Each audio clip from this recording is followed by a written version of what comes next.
Всем мира, друзья! Вы наверняка помните, что татары сквозь время сегодня – это история далеко не только про татар. Фоном играет гимн братского Узбекистана, потому что сегодня речь о Бухарском ханстве и династии астраханских ханов, аштарханидов, на престоле в Бухаре в 17 веке. Алга. 40-летнее правление Абдуллах-хана и очень краткое царствование его сына не привело к укреплению государственной власти, за которой они боролись с такой энергией и жестокостью. В этой борьбе погибла сама династия шибанидов. Ханы новой династии, возведенные на престол избранием и волею племенной знати, естественно, оказались в полной от нее зависимости. После гибели Абдульмумин-хана среди представителей династии шибанидов не оказалось достойного преемника, которому можно было бы передать верховную власть. Абдулмумин-хан был последним шибанидом. Престолы Мавераннахра, Балха и Бадахшана оказались свободными. В государстве возникли неурядицы и анархия, никто не хотел подчиняться другому. Иранцы, узнав о смерти двух своих заклятых врагов, усмотрели в этом благоприятный случай, чтобы завоевать обратно области, отнятые у них шибанидами. Персидский шах Аббас I Великий при первом же нападении взял Себзевар и Мешхет, а позже Герат. На севере из района Ташкента вторгся казахский султан Тевеккель. При помощи больших сил казахов, моголов и калмыков он завладел Самаркандом, но при попытке захватить Бухару потерпел поражение. Неудача этого похода не остановила бы Тевеккеля, если бы он не получил в битве между Самаркандом и Бухарой тяжелые раны, от которых умер в Ташкенте около 1599 года. В это смутное время сановники и влиятельные эмиры шибанидского государства решили избрать ханом проживавшего в Бухаре выходца из Астрахани, царевича Джанибек-Султана, происходившего, как и шибаниды, от старшего сына Чингиза Джучи и состоявшего в родстве с шибанидами.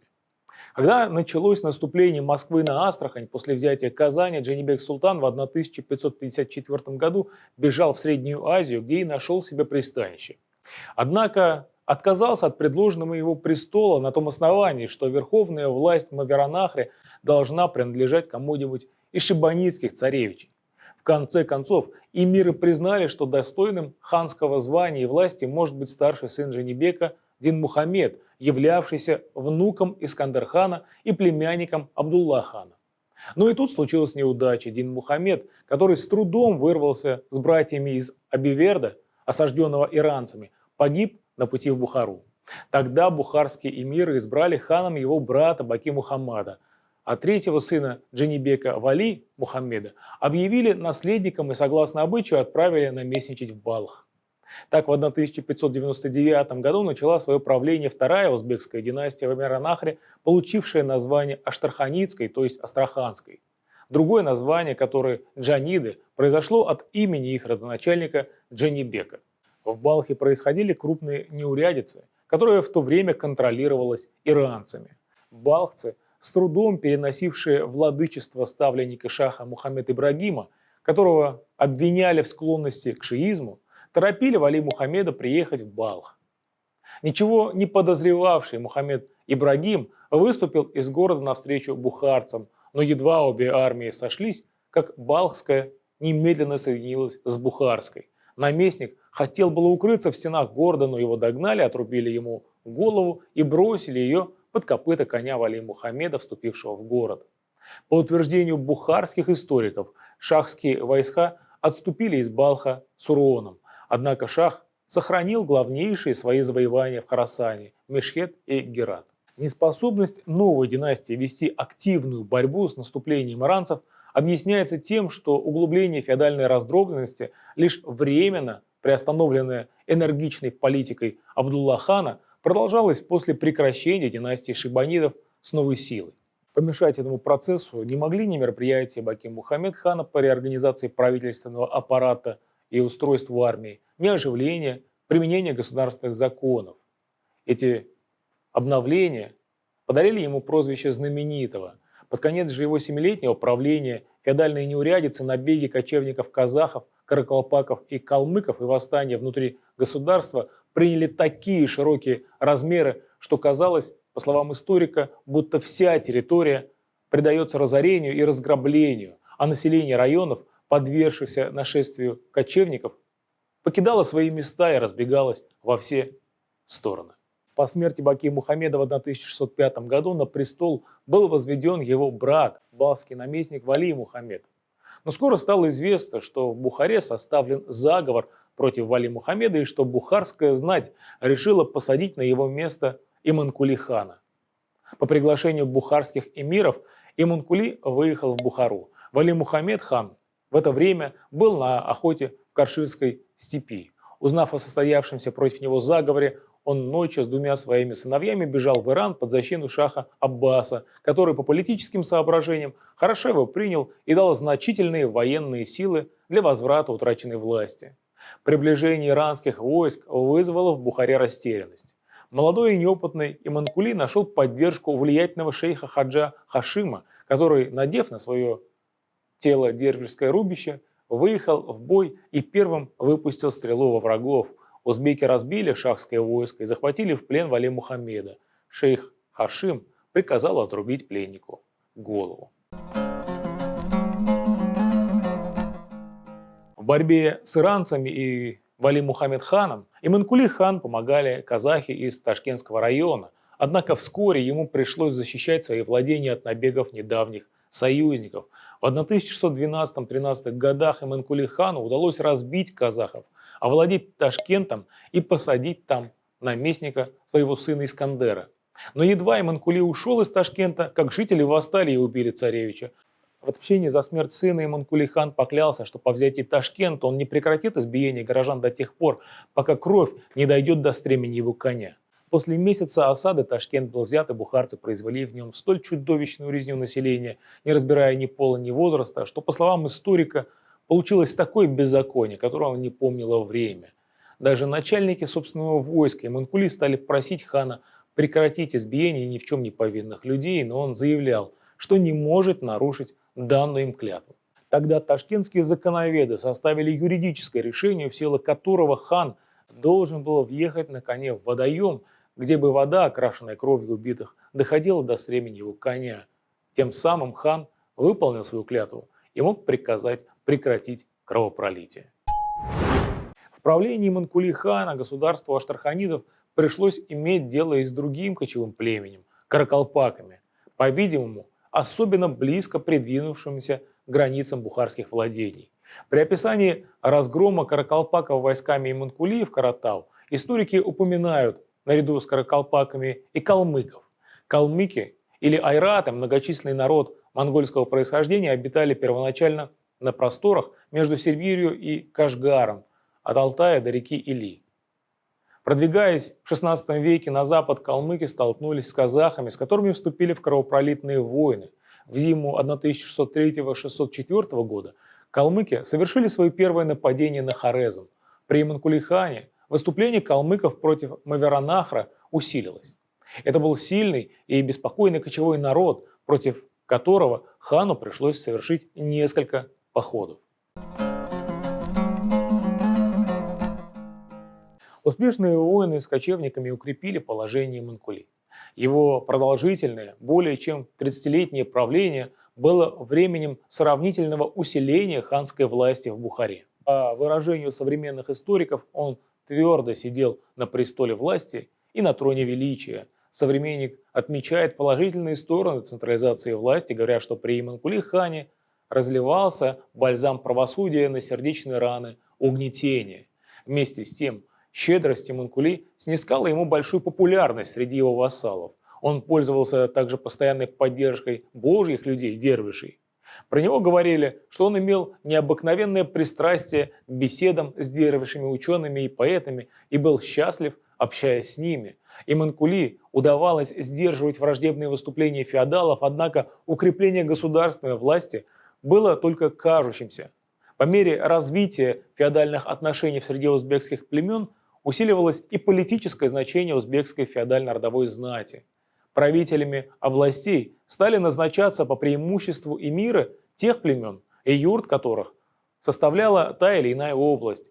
Благодаря этому усиливалась власть и положение эмиров и росли центробежные силы, способствовавшие разложению и распаду государства. Но при Иманкуле-хане эти явления еще не получили полного развития. Преемник Иманкули, его брат Надир Мухаммед, человек весьма надменный и гордый и алчный, своими притеснениями вызвал общее недовольство. На третьем году его правления казахи в своем очередном набеге на Мавераннахр дошли до Хаджента. Надир Мухаммед для изгнания их послал туда значительное войско под начальством своего сына Абдуль-Азиз-хана. Во время похода Абдуль-Азиз был провозглашен ханом в Хадженте. Надир, бывший в это время на охоте в Каршинской степи, узнав о произошедшем, поспешно отправился в Балх. Абдуль-Азиз поспешно выступил обратно в Бухару, где его избрание было окончательно санкционировано знатью. Правил он с 1645 по 1660. Надир тем временем для закрепления за собой обширной Балхской области, откуда он мог бы предпринять наступление на Бухару, раздал отдельные районы Балха в уделы своим сыновьям, а управление прочими районами было им предоставлено эмиром.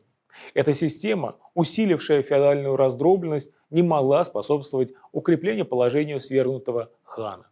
Между его сыновьями начались междоусобицы. Назначенный правителем Кундуза сын Надир Мухаммед хана Кутлук-Султан объявил себя по соглашению с Абдуль-Азиз-ханом полновластным наместником Балха и Бадахшана вместо своего отца. Другой сын Надира Субхан-Кули взял Кундуз, убил брата, но затем предпочел столковаться с Абдуль-Азиз-ханом, который его хорошо принял в Бухаре. Однако оба брата продолжали относиться друг к другу с большим недоверием. Субхан-Кули самовольно покинул Бухару и внезапно двинулся на Балх. Надир-хан, видя безвыходность своего положения, обратился за помощью к великому моголу Шах-Джихану. Шах-Джихан, тот самый шах империи бабуридов в Индии, увековечивший свое имя постройкой Тадж-Махала, рассчитывал присоединить к своим владениям принадлежавшую его предкам богатую Балхскую область и послал туда сильную армию под начальством своих двух сыновей. Царевичи перевалили через Гундукуш и дошли до Гори. Отсюда они двинулись на Балх. Тайно извещенный одним из могольских эмиров, что сыновья Шах-Джихана вместо обещанной ему помощи имеют намерение захватить Балх, Надир-хан бежал на запад. Войска великого могола последовали за ним и нанесли ему поражение. Он нашел приют в Иране у шаха Аббаса II. Индийские царевичи захватили Балх со всей богатейшей ханской казной. В Балхе победители вели себя как в завоеванной стране, население стало разбегаться целыми семьями, переправляясь через Амурдарью и уходило в Мавераннахр. Хозяйничание индийцев в Балхе продолжалось целых 2 года, пока Абдуль-Азиз-хан не выступил против них. Тянувшиеся в течение 4 месяцев бои, нападения и стычки отдельных отрядов обессилили войска великого могола, находившиеся далеко от своей базы, и перевес оказался на стороне узбеков. К этому присоединился страшный голод в опустошенной стране и жестокая зима, гибельная для привыкших к теплому климату индийцев. Шах-Джихан был вынужден отозвать свою армию в Индию, а Балх передать Надир Мухаммеду, о чем ему было сообщено в Иран. Балх был сдан прибывшему Надиру, а индийские царевичи двинулись в обратный путь.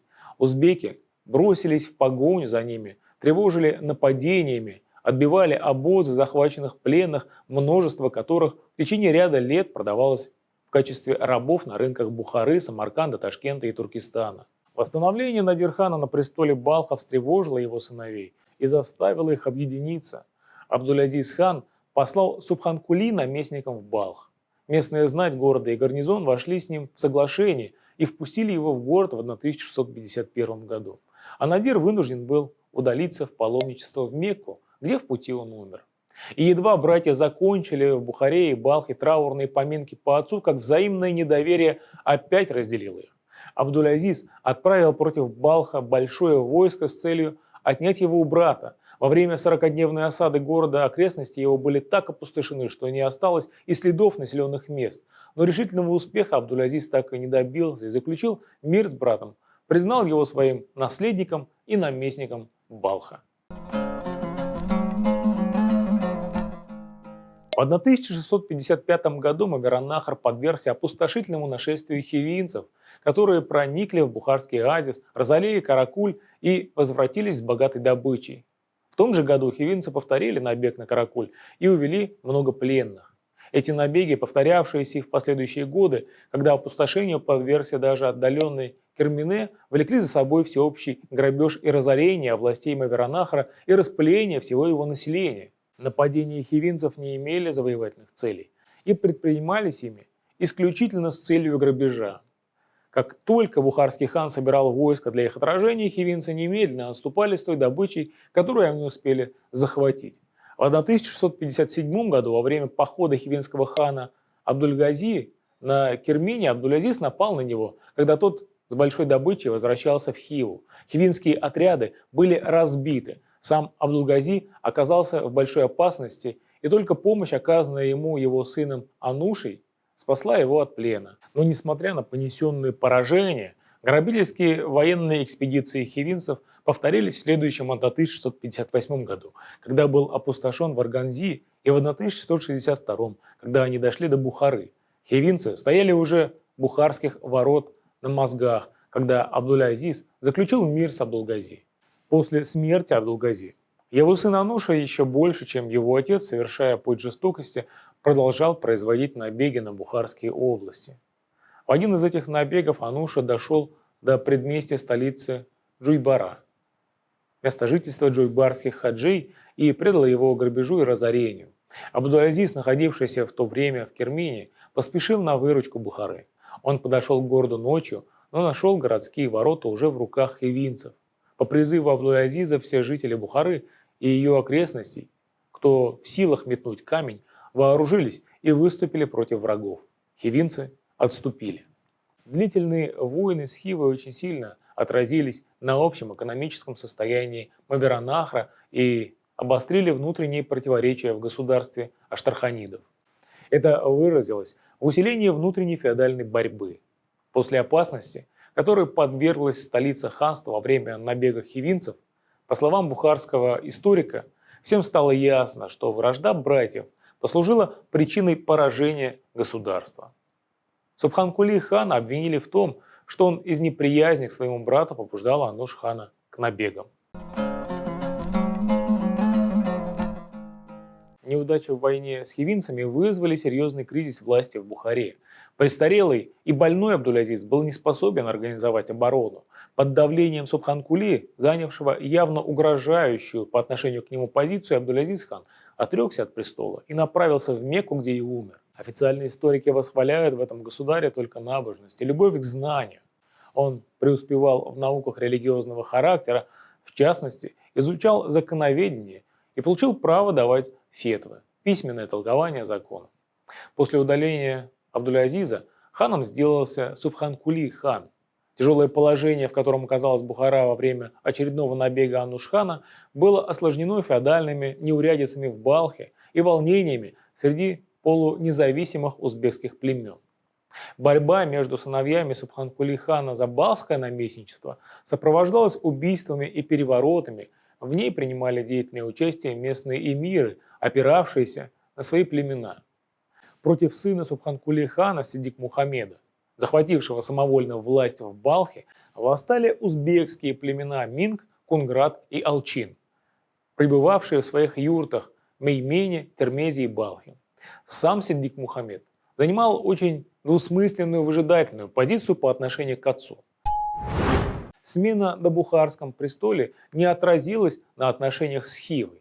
Хивинцы проникли до Бухары, опустошили округа Кермени и Варганзи и овладели Самаркандом, где знать города согласилась возглашать в проповедях имя Ануш-хана и чеканить монеты с его именем. Причем большая часть эмиров Бухары, недовольных Субхан-Кули ханом, удалилась к своим племенам и подняла против него возмущение. Только с помощью правителя Бадахшана, Аталыка Махмуд-бея из племени Катаган, Субхан-Кули хану удалось прогнать хивинцев из Бухары.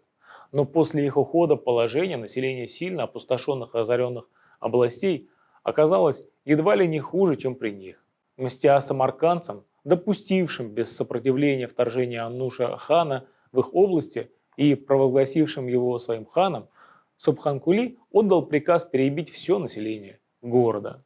Приказ этот не был приведен в исполнение, но на население была наложена большая контрибуция. В Самаркандскую область были поставлены отряды узбеков из племени Юз, которые самым жестким образом взыскивали контрибуцию в таких размерах, что население на долгие годы попало в кабалу. Тем временем стали поступать доносы и жалобы на Сидик Мухаммеда. Его обвиняли в намерении восстать против отца. Узнав об этом, Сидик Мухаммед не замедлил расправиться с лицами, которых он подозревал в наветах на него, не щадя ни их семей, ни их самих, и приказал убить даже 2 своих братьев. При известии, что царевич свернул с большой дороги повиновения августейшему отцу, Субхан-Кули в 1680-81 годах выступил походом на Балх. Мятежный сын встретил отцовские войска ружейным огнем и стрелами с крепостных стен и башен. Но, получив от отца письменное заверение в добром к нему расположении, вышел из города ему навстречу. После свидания они оба вступили в Балх. Там Субхан-Кули приказал арестовать сына и заковать в цепи, а его приближенных, способствовавших мятежным замыслам, предать мучительной казни. Погиб в тюрьме и Сидик Мухаммед, по-видимому, убитый по распоряжению отца. Субхан-Кули, поручив управление Балхом одному из эмиров племени Юз и возложив на Аталыка Махмуд-бея усмирение мятежных эмиров, вернулся в Бухару. В Бухару прибыл посол из Индии от великого могола Аурангзеба с письмом к Субхан-Кули хану. Индийский падишах подозревал интриги иранцев в постоянных волнениях афганцев на северных границах Индии, но не желая явного разрыва с шахом, хотел отвлечь его внимание набегами узбеков на Хорасан, для чего нужно было использовать Субхан-Кули. При складывавшихся международных отношениях пограничное положение Балха заставляло Субхан-Кули принимать меры к укреплению своей власти в нем. Ввиду того, что новый наместник своими действиями восстановил против себя население, Субхан-Кули лично прибыл в Балх и в целях успокоения жителей сместил непопулярного правителя. Из Балха же был отпущен индийский посол с ответным письмом. На предложение великого могола Субхан-Кули хан, по-видимому, не решился согласиться ввиду неспокойного положения в его собственных владениях. Воспользовавшись отсутствием Субхан-Кули, хивинский хан Ануша опять вторгся в пределы Бухары и произвел сильное опустошение. Отраженный бухарскими эмирами, он удалился с большой добычей в Хиву. Вскоре после этого против Ануш-хана составился заговор, по-видимому, не без участия бухарского золота. Ануша с согласия Субхан-Кули хана был схвачен своими приближенными и ослеплен. В 1686 году на его место посадили его сына Ирнака. Уверенный, по-видимому, в безопасности со стороны Хивы, Субхан-Кули решил теперь осуществить поход на Хорасан, как ему предлагал великий могол. Узбекам удалось овладеть крепостью Балаги-Мургаб, но в это время Ирнак вторгся во владение Субхан-Кули, проник до столицы и овладел ею. Субхан-Кули, отправивший все свои силы в Хорасан, опять обратился к помощи Аталыка Махмуд-бея, который, придя с войском, заставил хивинцев удалиться. По возвращении в Хиву Ирнак-хан был отравлен своими сановниками. От имени всего населения хивинского ханства Субхан-Кули хану было послано извещение, что с его именем провозглашена хутба и стала чеканиться монета. По просьбе хивинцев хан прислал для управления Хорезмом своего наместника. Таким образом, Хорезм был присоединен к бухарскому ханству. Друзья, если вам действительно интересна история Бухары и вы хотите видеть в наших выпусках историю узбеков, то мы с удовольствием ее продолжим, если увидим обратную связь в виде лайков, комментариев и просмотров. Хотелось бы увидеть красивую цифру в 10 тысяч просмотров, поэтому делитесь этими видео в социальных сетях. С вами был Ринат Хабибуллин и Татары сквозь время. Ассаламу алейкум, сау булгаз и до новых встреч. Пока.